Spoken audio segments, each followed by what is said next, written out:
It's my privilege now to offer you a little insight into our history and the legacy of Saint Mother Theodore Guerin. I'll say that again, Saint Mother Theodore Guerin. Sometimes we call her Mama Teddy. I'm not going to call her that today. It's a little bit irreverent. But she is our foundress. She is the woman who came with her 5 companions and who arrived here on October 22nd to begin the congregation. And we're like children with a favorite story. So if you've been at the woods for a while, or maybe you're just new, you're going to hear us talk about this story a lot because it's really special, and we really think everyone should know this story. We recall the stories of her struggle and perseverance, and we marvel at their perseverance to keep things going. It was a difficult journey and a difficult time to get things started here in Vigo County. So it's worth repeating it here for you today so you can understand that. We are lucky that Saint Mother Theodore Guerin was a prolific writer. She wrote everything down, and even her ordinary things. So she wrote in her diary every day, and we're grateful for that. So if you love to journal, you should do that, because someday that's going to be really meaningful for someone after you, because you're going to be a rock star, and people are going to want to know about you as well. So she had amazing character, deep spirituality, which you'll hear about, faith, compassion, humor, and of course, courage. And so that's why we're really drawn to her story. Many of us love to utter the phrases. She had a lot of sayings that we get from these journals and letters. And our most famous one for this week is, "Come down, sisters, we have arrived." So you'll hear that a little bit later. And we often quote that throughout the year. And if you're a senior, you're going to hear a lot of us faculty and staff do a lot of quotes during the time when you're about ready to graduate and exit. A lot of things that she has shared with us that are really meaningful and impactful. So I want to share that today, because she grew this religious congregation and she created this academy, which is now a college. She did it, but what I want to emphasize today is that she didn't do it alone. She did it with help, so together we all succeed. Saint Mother Theodore Guerin, known then as Sister Saint Theodore, I gotta put my glasses on, sorry, was already a teacher in a Catholic school in France. She was already a teacher when she was chosen by the General Superior of the Sisters of Providence in Rouillé, France.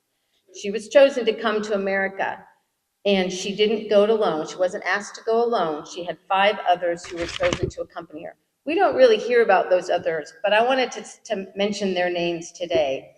The sisters who accompanied her were Sister Olympiade Boyer, Sister St. Francis Ferrier Gage, Sister Basilide Seneschal, not good with French, Sister Mary Xavier Larry, and Sister Mary Lagorie Tierson.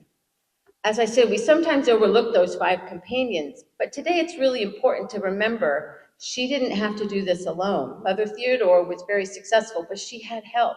She had camaraderie, companions. She had others who had different skills and talents, and together they started the congregation that is what we are today. So the context begins in 1839 with the first bishop of Vincennes, down south of us, Vincennes, Bishop Brute, who was tasked to spread the faith through his area that encompassed all of Indiana and eastern Illinois. So he needed help. So he sent his steward, Bishop de Legendre, back to France to seek more support. The Congregation of the Holy Cross in Le Mans gave him 6 brothers, along with their superior, Father Sorn. That's interesting because that's what Notre Dame is today. So the same bishop who called sisters here also called brothers to start Notre Dame. They didn't arrive till 1841, so we really were ahead of them. And from Rouillé, the bishop obtained the promise of a colony of Sisters of Providence. This colony of 6 nuns left July 13th, 1840. July. When did they get here? October.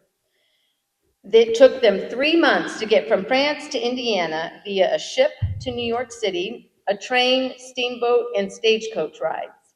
They left on the stagecoach from Terre Haute they left Vincennes on October 20th and got to Terre Haute on the evening before the 22nd.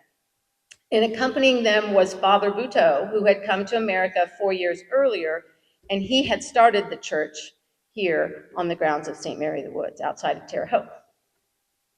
So the first journal is that Mother Theodore has, that we've published and whatnot, is a narration of the events from the time they left France to the arrival at the woods.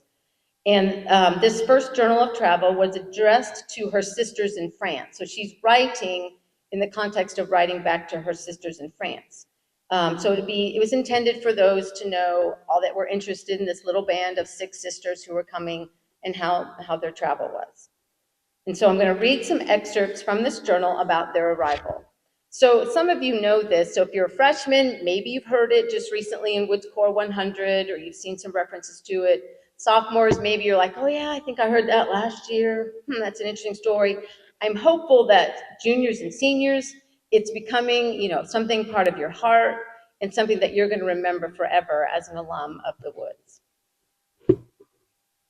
The house that is being erected for us is only 4 miles from Terre Haute. So by leaving at 10 o'clock in the morning, we should be at St. Mary the Woods at noon. Well, you will see, having procured some provisions, we went in the stage to the riverbank, for a river named Wabash separates the town from the road that leads to our habitation. As there is no bridge, we were obliged to wait our turn to be ferried across. We waited until 3:45 that afternoon. That is more than 5.5 hours. At last we crossed, but scarcely had we been on the road 10 minutes than we were again in the forest, and the ground was so covered in water that it was like a vast pond. The plank road having disappeared, it became dangerous to travel on account of trees which had fallen here and there. No matter. The horses were whipped up and they rushed into the water. At every moment, we were on the point of being overturned, although Father Buteau went ahead with a pole to sound the road. At length, unable to go any further, the water being too deep, wet to the skin, Father Buteau had to get up with the driver. Once the carriage struck a stumbling horse, and a wheel went over the trunk of a tree, and lo, the carriage was again thrown on its side. The water entered the coach, and the horses were swimming rather than walking. It was like being in the middle of a sea, but in a sea surmounted by a thick forest. For the trees are so near together that it required all the experience of the American drivers to be able to get through. There was imminent danger for us, and we had 2 miles to cover this way. I may say, however, that I was not at all alarmed. When one has nothing more to lose, the heart is inaccessible to fear. The water poured in on us. We thought we were surely gone this time, but the driver, without losing his American coolness, managed the horses so dexterously as to set the carriage up again. We could see dry land a short distance beyond, but the water we had yet to go through was deeper than that we had already passed. The horses, however, were cheered at the sight of land and went into a gallop, the water passing over their backs. There was water in the carriage too. No matter. 5 minutes later, we were rolling along the terra firma. This chapter is called The Journey's End.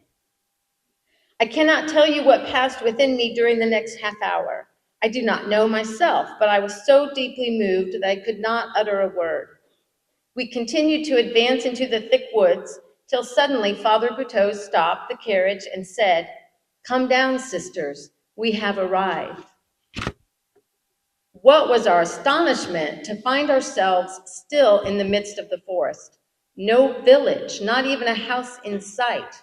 Our guide had given orders to the driver, led us down into a ravine, whence we beheld through the trees on the other side a frame house with a stable and some sheds. "There," he said, "is the house where the postulants have a room and where you will lodge until your house is ready." She writes more, referring a few days later, she writes again, "It is astonishing that this remote solitude has been chosen for a novitiate, and especially for an academy. All appearances are against it." So after 3 months of treacherous travel in a foreign land and speaking very little English, the sisters arrived. They arrived to a place to teach where they found no home, no village, and certainly no school. But as we know from the story, within a year, they built the academy and opened up the school in July. And then that's today what we know as St. Mary the Woods College. So it's quite a story. I hope you understood the amount of courage, the amount of hardship, and the unfailing faith that Saint Mother Theodore Guerin and her companions had to start this place. We know driving from Terre Haute by the courthouse over here takes about 10 minutes. Look what they had to go through to get here, and then to get dropped off into the ravine. And most of you hopefully have seen the little arrival rock. There in front of Holman Hall by the bridge is the arrival rock, and that ravine, kind of where the grotto is, that's where they arrived, and that's where the driver said, "Come down, sisters, we have arrived." So it's my wish and my hope today that you take a few minutes to reflect on this story and our foundation, and reflect on our values and lean on those when you work together to achieve what you need to in today's world. So I want to close this portion just by honoring and reminding you of our values today. Social justice, sustainability, spirituality, and gender equity. And I want to kind of give you some examples of how Saint Mother Theodore Guerin brought those forward for us. She cared for her sisters, educated students, and cared for her community. She engaged with locals in Terre Haute and helped influence others. That's social justice. She cared for the land, had a working farm, and used herbs as medicine. That's sustainability. She trusted in God's providence and His plan for her to keep going and to inspire others. That's spirituality. She never marginalized the children and the families she served and educated. She believed in educating young girls. She was treated poorly in Terre Haute for being Catholic, and she was treated very poorly by the bishop, who wanted to control her and to say how her congregation should develop. However, she treated all people with respect. That's gender equity. So the roots of our 4 core values have come from the legacy of Saint Mother Theodore Guerin and her companions and what they created for us. And so today, in this world of change and turmoil, it's up to us to understand and continue to follow those values, develop those values in ourselves to help make the world a better place. Thank you.